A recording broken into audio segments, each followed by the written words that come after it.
Hey, what's going on guys? It's Brendan from Outbound Media here, and today I'm going to be sharing with you guys how to add the Milky Way into just about any photo here in Photoshop. Let's get into it.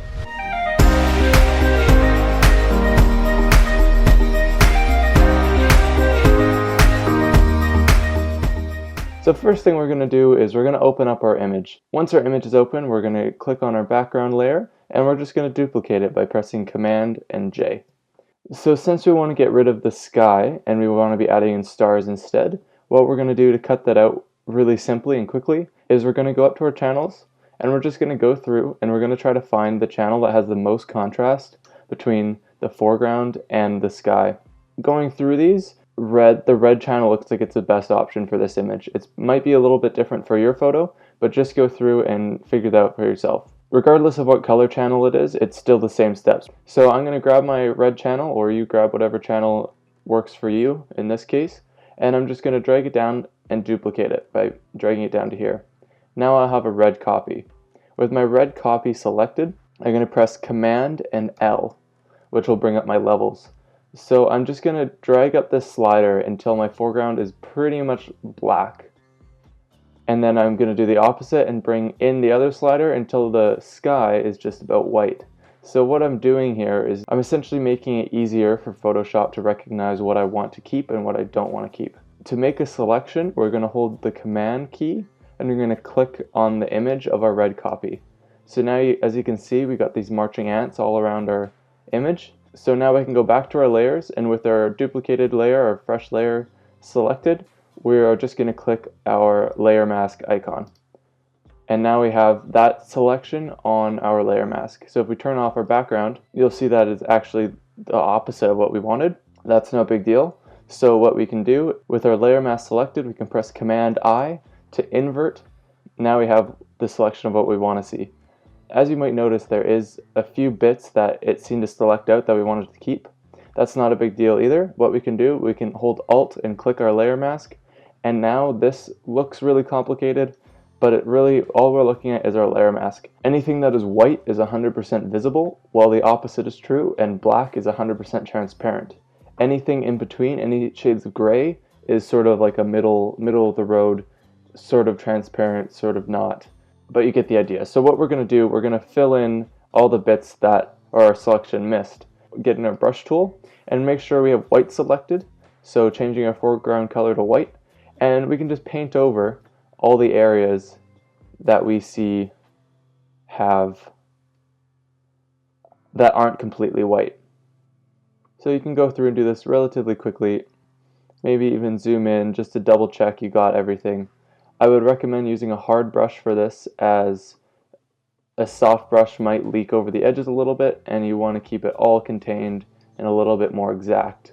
If there's parts that you don't want to see that you are still seeing, you can change your foreground color to black, and now you can paint over those areas and make them completely invisible, mask them out. Once you're done and you've cleaned up your mask, then you'll want to exit out of it, of course. So again, you can just hold Alt and click on your layer mask and it will switch us back. So perfect, now we have our cutout. We're now ready to add our Milky Way into the background. So I'm going to go ahead, and I already have my Milky Way open, and so I'm going to use this image as my Milky Way. And I'm just going to grab my Marquee Tool by pressing M, and I'm just going to drag and select the area of the stars that I want to see. So I'm going to do about that. So now with my selection, I'm going to press Command and J, and now I have it on a separate layer. Now I can press V for the Move tool and drag it over into our other image. Great. So of course we'll want to put it behind, and then we'll rename it to Milky Way. And we'll rename the other one to Foreground. Perfect. So now with our Milky Way selected, we can move it around wherever we want. And so this is definitely up to you, but I'm just going to put my Milky Way probably right about here is looking good for me. So as you'll notice, we have to fill in the rest of the sky with stars. So if you find another image, I'm going to use this one. This is an image from Mount Baker, and I'm just going to go and do the exact same thing, except this time I'm just going to select the stars. So I'm going to get my Marquee tool by pressing M, and I'm just going to select a cluster of stars here, but not selecting the Milky Way. Perfect. Now I'm going to press Command J with my selection, and now I have it on a new layer. Press the V key for my move tool, and I'm going to drag it back into our image that we want the Milky Way in. Great. So I'm going to rename this one to left side stars. So I'm just going to click these and I'm going to move them around. I'm going to actually put them behind my Milky Way, and I'm just going to get them into a spot that fills in the gaps. So now obviously we need a couple more, so we can use the exact same cluster of stars. So I'm just going to duplicate this layer by pressing Command and J, and with my move tool I could just move it around again. So I'm going to bring it over to here.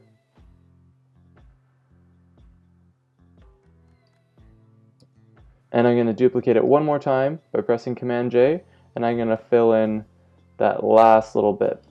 So now we have all our stars in our image. So I'm going to quickly just rename everything here. So I'm going to name this right side stars and middle stars.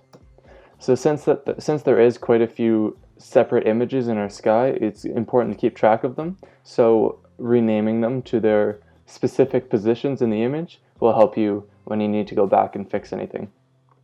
So if I zoom in, you'll notice that there is some shooting stars in this photo, which is fine, but there can't be the exact same shooting stars in all across the sky. I just want to keep it in this corner. So I'm going to select my middle stars first and get my clone stamp tool, or I can press S, and a nice soft brush selected. I'm just going to hold Alt and select an area to sample from, and I'll just paint over the shooting stars. And now they're gone. And now I'm going to do the same with the right side stars here. Ta-da! And it's like it was never there. So the next thing that we want to look at is, obviously we got to get rid of these harsh edges. So with our Milky Way layer selected, I'm going to click my layer mask and create a new layer mask for my Milky Way. So now I'm going to get my brush tool by pressing B or clicking the brush icon. Make sure I have a nice soft brush again. Make sure black is selected. Black is your foreground color. And I'm just going to create a nice big brush and mask out the edges, the harsh edge of the Milky Way from the original image. So if you find that when you're erasing the edges, that there is a little bit that gets exposed of just totally transparent, you can just move over your stars accordingly.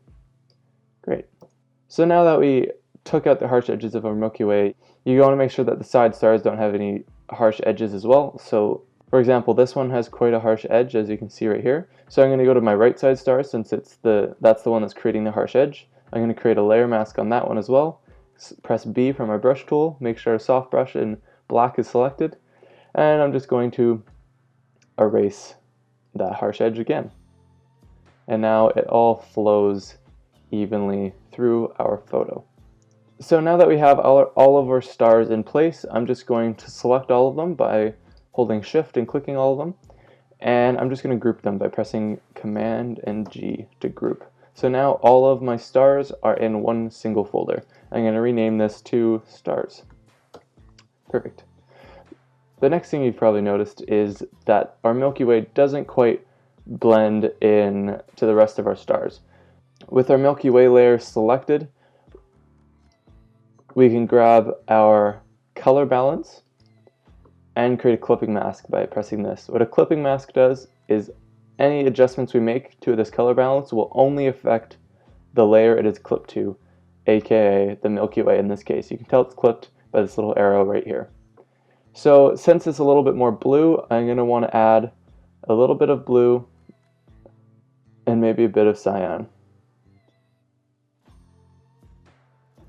So I noticed that the Milky Way is a little bit brighter on this side compared to the rest. I'm going to lighten up my left side stars, so I'm going to go and click on those, and I'm going to get my brightness tool, create a clipping mask, and I'm just going to lighten them up a little bit until they are blending with my Milky Way. Okay, great. So now that we have all our stars pretty much blended together, not to the image, but just together as one, so they look as one big unison piece of sky essentially. Now we can add our some gradients to the horizon to make it a little bit more lifelike. So if you've ever taken a photo of a night sky, you'll notice that there is a bit of light pouring over the horizon. So we can emulate that by creating a new layer and make sure it's behind your foreground and in front of your stars. So I'm going to go and select my gradient tool and make sure your color to transparent is selected. I'm actually just going to sample a bit of the horizon here, so I'm in the right neighborhood of colors to be basing off of here.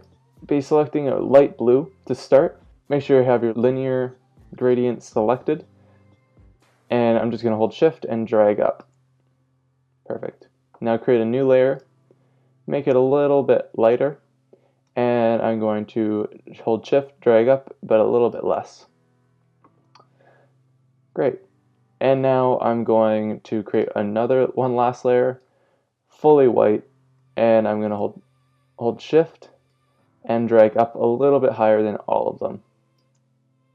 So obviously this looks pretty terrible, but just before we start blending them, I'm just going to rename everything so we can keep track of it. So the top one I'm just going to call Big White Grad. I'm going to call this one Little Blue and Medium Blue. So with my biggest grad selected, go to my layer mode and go down to soft light. So now it softens that gradient a little bit and makes it blend a bit better. So for now, I'm just going to keep it like that and do some adjustments to the other grads and then come back to it. So now I'm going to click Little Blue, which is my gradient right along the horizon. I'm going to keep my layer mode on normal, but I'm just going to change the opacity just a little bit. I'm going to go down to 65%. Now I'm going to go down to my medium blue grad, and I'm going to change the opacity on that as well. And so I usually will go down to 0% opacity and then bring it up slowly until I find something that works for me. So I'm going to go with 25%, make things easy.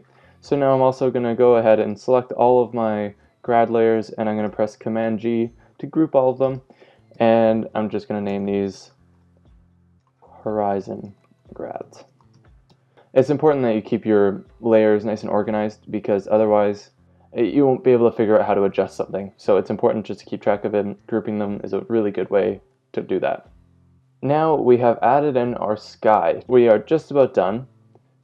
I don't know if you guys have maybe noticed, but if you look around the edge of the building, there's some weird lines here. So some of you might already know what this is called, but for those of you who don't, this is called fringing.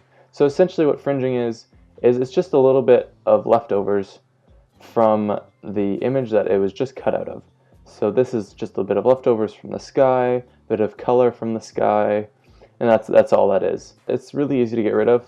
To get rid of that fringing, I'm just going to create a new layer above my foreground. I'm going to right click and go to create clipping mask. So now it's only affecting my foreground. Now I'm going to press S or click my clone stamp tool, which is this right here.